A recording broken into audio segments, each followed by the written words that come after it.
vedare tinokuchingamidzai zvekare kune chimwe chirongwa pano paZim Facebook Secrets and Confessions. Tadzoka zvekare nemamwe mamessages. Regedzai tibva tapinda mumamessages edu atadzoka takakubatirai. Naimi zvakangoma hazvo veduwe. Pane imwe message iyo yandakatumidzirwa ichibva kune umwe mwanasikana under age chaiyo. Izvi zvekuti unotengera mwana fonika zvinenge zvinoti netsei. Hanzi makadi zvenyu mukoma, can you please post my own story? Saka I always follow your confession anotumidzirwa mune imwe group, so I then asked for your numbers. Ndokubva ndazopiwa manumbers enyu ndikati let me send my own confession. So my confession, it goes on like this. Inini ndine makore 15 years ekuberekwa. Ndakatangawo kuita zvedating apo pandainge ndichiri ne11 years ndopandakatanga kudanana nevakomana. As for now, vakomana avo vandiinavo, kana ndikada kuverenga vakomana vandinodanana navo vandinoziva personally paWhatsApp pangu, vanokwana ivo kuita 32. Saka inini ndiri munhu ane body hombe zvekuti varume vazhinji vanotondipfimba kana ndikazovahudza makore angu chaiwo vanobva vatoti uri kunyepa iwe. All this time ndaitofungidzira kutoti maybe une 18 or 19, but ndichitori mudiki. Saka varume vandinodanana navo uye zvekare vandinorara navo vanokwana ivo kuita 32 vanogara muno muHarare. Then vamwe manje vandinodanana navo kuFacebook nevamwe vandinongoita navo mahook up, vazhinji vacho handitokwanise kuvaverenga. Like say Facebook yangu yakaita kuzara nemafriend request. Saka zvandinoita ndezvekudai, kana ndikangogara ndaona friend request ndinobva ndazoaccepta, but ndinotanga ndamboviewa profile picture remunhu. Kana ari maghost account ndinobva ndangodelete that friend request. Ndinotanga ndaona kuti munhu wacho akanaka here, ende ndinowanzokufarira vakomana vanenge vachiratidza kuti ivo vari kuSouth Africa, so that vakwanise kuzoita vachinditumidzira mari. So nekuda kwemakore angu nditori nevakomana vandinodanana navo, nditori nevamwe 10 avo vari kuUK vandinodanana navo, vanotofungidzira kutoti inini nditori munhu ari steady nekuda kwemakore angu, ende vamwe vacho vanototi iwewe I want to make you my wife. Saka ndichiri kusarudza pavakomana vangu ivavo vandinavo vekuUK kuti wacho wandichazopa mukana wekuti ange achizondiroora ndehupi. Saka I've been doing this, ende kunyangwe amai nababa vangu hapatomborina kana chavanombosuspekta. Foni yangu vanotoitora kudai. Kunyangwe ndikakupai foni yangu kudai, hamumbofe makafungidzira kuti munhu uyu iye anoita zvekudanana nevakomana vakawanda, because ndine maWhatsApp angu maviri. Ndine WhatsApp original mushure mekunge ndablokerwa GB yangu neWhatsApp. Saka ndakazodownloada WhatsApp original iyo yandinongochengeta machats anenge ari clean, kuitira kuti muchembere namudhara, sezvo ivo vaine style yekuti after each and every week vanongotidana vobva vati hand over your phones, vobva vatanga kutarira maphones edu. Saka muchembere havatozvizive kuti ndine maprofile angu maviri. Ndine profile like yavanoziva, then pane imwe yandinopota ndichiswitcha the other profile, ndokwandinosangana nevanhu vangu vema hook up, as well as my business WhatsApp account iyo ndakaiwandisa. Ndine chimwe chicalculator app icho chinondiwandisira WhatsApp iyoyo. Saka paipai kana vana mudhara kana vachida kutarira maphones edu vanongotarira vobva vatoona kutoti mutori clean. Saka kunyange mapictures angu andinotumidzirwa nevarume ava, because vazhinji vacho sezvo tinenge tiri kure nakure vanowanzokufarira kunditumidzira zvinhu zvavo. Saka ndinongozvichengeterawo kugallery ikoko, ende munhu wese wandinodanana naye kana ndikauya kumba kwako ukada kubata foni yangu ndinokuudza kuti my phone is my phone, your phone is your phone, ende handidi zvokubatirwa foni yangu. Saka ndiyo confession yangu mukoma. And I feel bad for my mom and my dad, because they are working really hard. Ivo mama vanoti they want us to achieve, vari kuda kuti tinge tichizodarika apo pacho pavakasvika, and vari kuti they want us to help them to chase away the spirit of poverty by going to school in my father's family, because baba vangu ndivo vega vakakwanisawo kusvika kucollege. vana tete vazhinji vacho vakangomitiswa, as well ana bamunini nana bamukuru vose vainge vangori magarden boy. Saka baba vangu ndivo vega vakakwanisawo kuenda kucollege. Saka baba vanogara vachingotaura vachiti, help me my kids so that you can help me to chase away the spirit of poverty. But izvi ndo zvandinoita. Saka now ndava kutodzidzisawo kamunin'ina kangu. Ndine kamunin'ina kangu ako kane makore 9 years. Saka kamunin'ina kangu aka iko kanofarira TikTok zvisingaiti, but TikTok iyi takaitoivhura ndokubva tatonyepa makore. So iko manje katori nevanhu vakanotodanana nako. Saka vamwe vacho tinotovadya mari, because kune vamwe vanototi vanotomuda nezera rake. Saka vanhu ivavo tinongovaudza kuti tumidzirai mari, vachitotumidzira mari tichitodya. This is what I have been doing mukoma. Hey, vedare ndo message iyo yandakatumidzirwa ichibva kune mwanasikana uyu. Zvakangoma hazvo vedwe. Hey, izvi zvekupa vana mafoni zvinenge zvinotyisa izvi. Please tell me what you think about this in the comment section. Zvakangoma hazvo vedwe. Naimi zvazvinotyisa kana ukaona mwana ane 9 years votoziva kutoti TikTok sezvo isingabvumidzi kuti vana vacreate maaccount, asi tikanyepa makore then tinobva tacreate maaccount. Zvino vana ava vava kutotsvaka makastoma paTikTok. Zvakangoma hazvo vedwe. Please ngatitaurei naye mwanasikana uyu mucomment section. Regedzai tibva taenda panyedu inotevera. Nyedu inotevera yakamira sekudai so.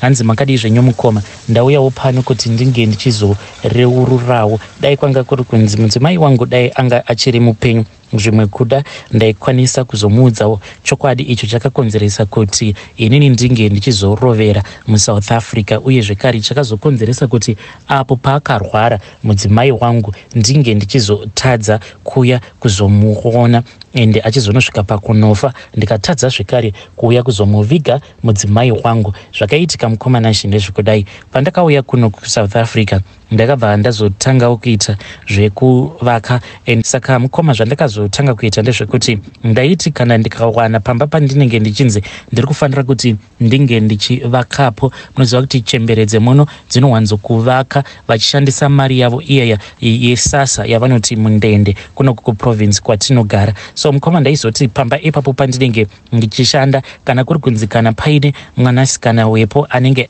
anditorawo mwoyo wangu ndaibva ndazomupfimba, then ndobva ndazotanga kudanana naye. Ndainge ndava kutozivikanwa kuti pandinenge ndichivaka ipapo ndo pandinotombokemba. Kusvika ndapedza kuvaka imba iyoyo ndakangokemba ipapo, then ndobva ndazoenderera zvangu mberi. So mukoma zvakazotanga kuitika ndezvekuti mukuzonodanana navo vakadzi ava ndakabva ndazotanga kudyiwa mari. Vamwe vacho ndo vaitoita kuti ndinge ndichivakira vana amai vavo dzimba mahara, ende ndainge ndisina kana basa nazvo because ndainge ndava kutongonakirwa nekurarana navo vakadzi ava vemuno muSouth Africa. So mukoma, by the time that I realized kuti ndo zvandainge ndava kuitwa navo vakadzi ava kwainge kwatodarika almost 10 years ndisina kana kumbogara ndakadzokera kumusha. Mudzimai wangu akatomboya kunoku kuSouth Africa ndokubva ndazomudzimira phone ndokubva azodzokera zvake kumusha. Saka I think kuti izvozvo ndo zvakazonyanya kukwidza BP yake, because mudzimai wangu ainge agara zvake aine dambudziko reBP. Saka akati andifonera akabva ati iye ainge apiwa line mumesina mushure mekunge acrossa into South Africa ndokubva aisa line rarea reCellC mufoni ndokubva anzondiitira police call. Ndakabva ndafona ndokubva ndabvunza kuti ainge ari ani, ndikabva ndadzwa kuti ainge ari iye, ndikabva ndamupopotera ndikabva ndati ko unoendepiko usina kundiudza, ndokubva ndadropa call ndikabva ndatodzima foni yangu. But now that my wife has passed away I regret mukoma, handidi kukunyeperai, each and every day I regret. Mudzimai wangu akabva azodzokera kumusha uye handina kana kumbogara ndakamubvunza kuti saka makazodzokera sei kumusha sezvo imi makazondinyorera meseji muchiti kana mari yekudzokera kumusha mainge musina. Mari iyo yamainge mashandisa kuti munge muchipinda mukombe imomo yainge ichiuya kupolokwane ndo mari yenyu yamainge muinayo yekupedzisira, but ini ndainge ndisina kana basa nazvo. So mukoma ndakangoramba ndichienderera mberi. Zvandainge ndichiita ndizvozvo zvekuti ndaiti ndikasvika pamba pandinenge ndasvika, especially ndikaona kuti baba especially ndikaona kuti anenge ari musingle mother ndaimudza kuti aiwa ka imwe hafu unondipa pashoma imwe yacho ndiyo yaunondipa cash kuitira kuti ndinge ndichizopa madhaka boy angu then unofanirawo kuti unge uchizondipawo bonde. Saka vakadzi vazhinji vakatorenovheta dzimba dzavo then vachitoziva kutoti uyu kana akauya akarenovheta imba yako haumpe mari yose because anenge achida bonde newe kusvika apedza kuvaka imba yako. Vazhinji vacho ndaizotongoramba ndichitoenderera mberi ndichidanana navo.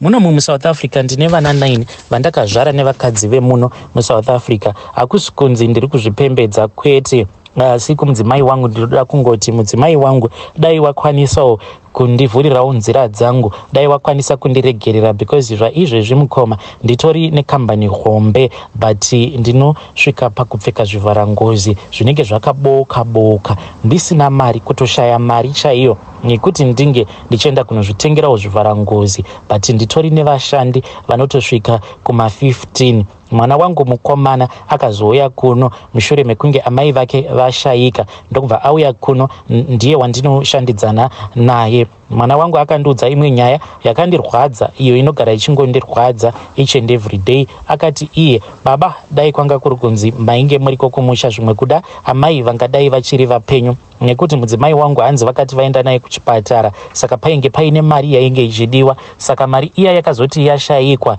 then ndokubva mudzimai wangu azobviswa paoxygen nekuti at that time ainge ava kutofema neoxygen. Saka zvinhu zvinondirwadza mukoma kuti panguva yacho iyoyo pandainge ndichifadzana nemahure emuno muSouth Africa, panguva yacho iyoyo mudzimai wangu ainge achitorwirawo upenyu hwake ndikabva ndatadza kumubatsira ndichimuignorwa. Kunyangwe pane guva remudzimai wangu handitopazivi, ndakatongorionerawo pamapictures andakarakidzwa nemwana wangu. Ndinoita sekunge ndisina hangu basa nazvo but zvinondirwadza. Vedare ndo message iyo yandakatumidzirwa ichibva kuna mukoma vedu avo. Please ngatizamei kuti tinge tichitaura navo mukoma vedu ava mucomment section. Yedzai tibva taenda panyaya yedu inotevera. Nyaya yedu inotevera yakamira sekudai so. Hanzi makadi zvenyu mukoma, ndinokumbirawo kuti munge muchiniposterawo nyaya yangu makaviga chitupa changu. Inini mukoma ndava ne5 months ndabva mukutanga kudanana neumwe mukadzi wevamwe pastor. Saka mukoma mukadzi uyu ndakasanganawo naye muno muSouth Africa. Pandakauya kuno kuSouth Africa ndakabva ndati izvi zvemachechi edu ekuzimu regedzai ndinge ndichimbosiyana nazvo ndokubva ndazosarudza imwe chechi yandisingadi hangu kutaura nezita. So mukoma pabranch pacho apo pandakatanga kunamatira ipapo ndakabva ndaona kuti amai mufundisi vainge varipo. So ndakabva ndazongoramba ndichingoendako kuchechi ikoko kudzamara one day takazoti tokwazisana inini naamai mufundisi. Vakangoramba vakati ndee vakanditarisa vachismaila mukoma. Ndikabva ndanzwa hana yangu ichirova ndokubva taramba takatarisana paya. Saka vakabva vatoti can I have your phone numbers, just like that mukoma. Ndakavhunduka kunyangwe pandakavatambidza foni yangu vakatoseka vachitoti ko uri kubvundeiko. Ndikabva ndangotanga kungonyara paya. Vakabva vazondipa mafoni numbers avo vakabva vazoti ndinge ndichizovaudza kuti ndainge ndichibvundeiko paWhatsApp. Saka mukoma ndakazototanga kutotaura navo nditori mukombe ndichitodzokera kulocation kwandinogara. Ndakabva ndazovaudza kuti the reason as to why I was shaking like that, it was because ivo vakanaka. Ndokubva vati you are making me to blush. Vakabva vati tomorrow are you going to work? Ndikabva ndati hongu ndiri kuenda kubasa mangwana. Vakabva vati then you are not going to work tomorrow, I am now your boss. So ndakabva ndazoregedza kuenda kubasa. Apa ndainge ndangova worried because kubva makuseni vainge vasingabatiki. So by the time pavakazobatika pafoni because ndaingoramba ndichingovafonera ndokubva vazondiudza kuti vainge vatori mulocation mandainge ndichigara. Ndakakwakuka ndichibva pamubhedha mukoma ndichitanga kurongedza mudheni ndichanyatsomeka sure kuti ivo pavaizosvika padheni everything zvinenge zviri bo. Maprotector angu ndainge ndatoenda ndikatotenga ndikatoisa pasi pepilo. So ndakabva ndazovadirector vakabva vamborasika ndokubva ndazobuda gate tikabva tazosangana. Then we drove back to my place. Tichingonopinda mumba bonde rakabva ratsva mukoma. So takazoti tiri mumachira memuya. Then ndakazovabvunza kuti why vainge vasarudza inini. Vakabva vazoti in time you are going to see kuti why did I choose you. Saka pose apa mukoma from the very first day ratakaita bonde, one thing that I realized about mama ava, ivo munhu uya wekuti she is very dominating panguva dzedzi dzebonde. Ivo havatodi kuti iwewe unge uchiuya pamusoro pavo, ivo ndo vanongoya pamusoro kana kuti munongoita iya yavanoti doggy style. Saka mukoma ndo zvatainge tichingoita izvozvo. Zvino zvakazoitika mukoma, it's like 3 months ago ndo pazvakatanga, because we went out vachiti she just wanted us to have a weekend getaway. Ndokubva tazoenda kune chimwe chiresort, takati taenda kuchiresort kuya. That was when I saw kuti vainge vaine kabag, and I asked her kuti ko kabag aka kanei, vakabva vati kainge kaine zvima ladies things zvavo. Saka takaenda ikoko on a Friday. Saka Friday night ndo pavakaburitsa chimwe chitoi cheche chavanoti zvima vibrator zviya, vakabva vazoti ivo vainge vachida kuti ndinge ndichishandisa chivibe ichocho pasikarudzi yavo. Ndokubva ndaita sekudaro. Saka vakangoramba vachingoburitsa matoys awa kuzosvika vazoburitsa chimwe chitoi cheche chekuti unoita zvekustrepa chinenge chitori nesikarudzi yakaita kunge sikarudzi yemunhurume. Ndikabva ndati ko iyi ndeipi ko iyi, but mukomanashi nekudawo kwekuti munhu wangu ndinomuda plus vakanaka, ndikabva ndangoti let us just do whatever that she want us to do. So ivo manje vakabva vazoti vainge vachida kuti ndinge ndichizovaita dhogi iya. Saka takazoti toita dhogi iya mukoma, vakabva vazoti vainge vachida kuti ndinge ndichinanavira, ndinge ndichinobata chechiya chisikarudzi chakangoita kunge sechemunhurume, chitoi chiya chinenge chiripo pastrap on yavainge vakapfeka. So ndakabva ndaita saizvozvo, but mukoma it was really weird. Zvinhu zvekuti zvinhu zvandainge ndisina kana kumbotarisira kuti a woman can ask me to do such a thing. So mukoma ndo zvatakabva tazoita weekend yose, and ndakazotogumisidzirawo ndava kutongozvifarira kuti the way that she dominates me. And saka takazoti tabva kuya, she then apologized, vakabva vati vainge vachida kungoexperimenta, but now it has been experiment after experiment. Zvaizvezvi ivo vari kuti ndiri kufanira kuti ndinge ndichitsvaka at least varume vanokwana ivo kuita 4 vose vanobva kuzimu, because ivo vari kuti hanzi ndine fantasy yangu iyo yandiinayo, hanzi fantasy yangu ndeyekuti ndinge ndichisangana nevarume vanobva kuzimu vane sikarudzi dzakaita hombe, vose vachirara neni at the same time. Paya pamunenge mava kunoproducer mobva matanga kuproducer pamabreast angu, hanzi ndiyo fantasy yavo yavainayo. Saka as a pastor's wife I never expected so much from her. Saka ndinokumbirawo kuti munge muchindibatsirawo vedare renyu kuti zvinhu izvi zviri kutaurwa namai pastor ava, zvinhu izvi hazvina uromboka mukati here, zviri normal here. Please assist me ndisati ndazoshandiswa paurombwa hwevanhu. Vedare ndo message iyo yandakatumidzirwa ichibva kuna mukoma vedu avo. Naimi zvazvakangooma hazvo vedu we muchachekereswa mukoma, hakuna zvinhu zvakadaro, asi ngatitaurei navo mucomment section mukoma vedu ava. Rekedzai tibva taenda panyedu inotevera. Nyedu inotevera yakamira sekudai, hanzi mukoma nashi inini hameno kuti ndine shavi reuroyi here, kana kuti zvinhu zvinongoitikawo naturally kuti kana ndikangowisha someone bad luck munhu iye anobva atosangana nebad luck. Ndinorangarira kuti nerimwe gore pane mumwe mukadzi wandakambonetsana naye, saka mukadzi uyu mushure mekunge ndanetsana naye akabva azobatira pamuviri. Saka akati abatira pamuviri mukadzi uyu ndokubva ndazomukesa, ndikabva ndati iwewe unoona zvauri izvi, ndoda kuti unge uchizvara mwana akafa, kana Mwari akakunzwira tsitsi mwana iye akufanira kuti ange achizobuda chiri chirema. Saka mwana uyu mukoma akabva azotozvarwa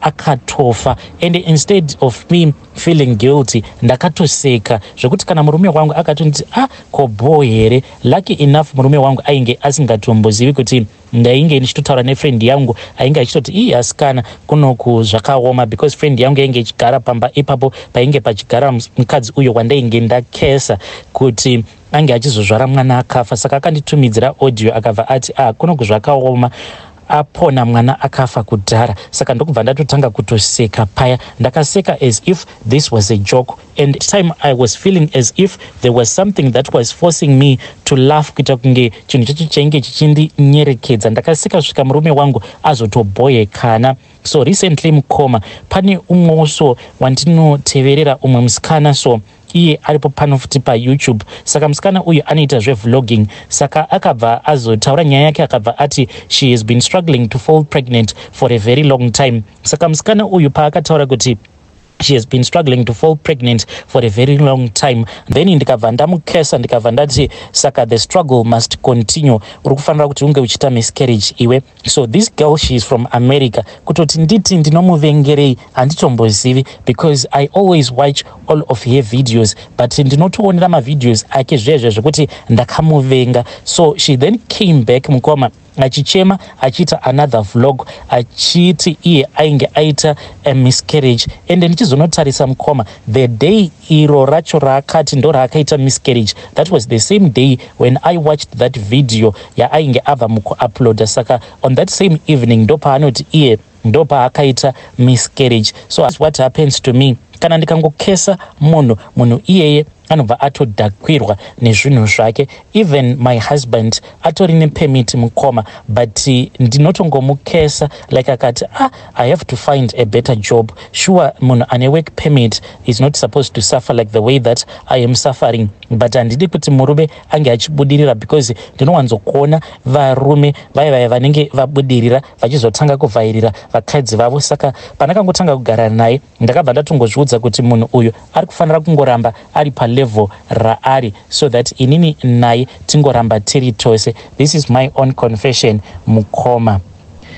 Hey vedare, ndo message iyo yandakatumidzirwa ichibva kuna vahanzvadzi vedu. Naimiko zvazvakangooma hazvo vedu we, please ngatizamei kuti tinge tichitaura navo vahanzvadzi vedu ava mucomment section.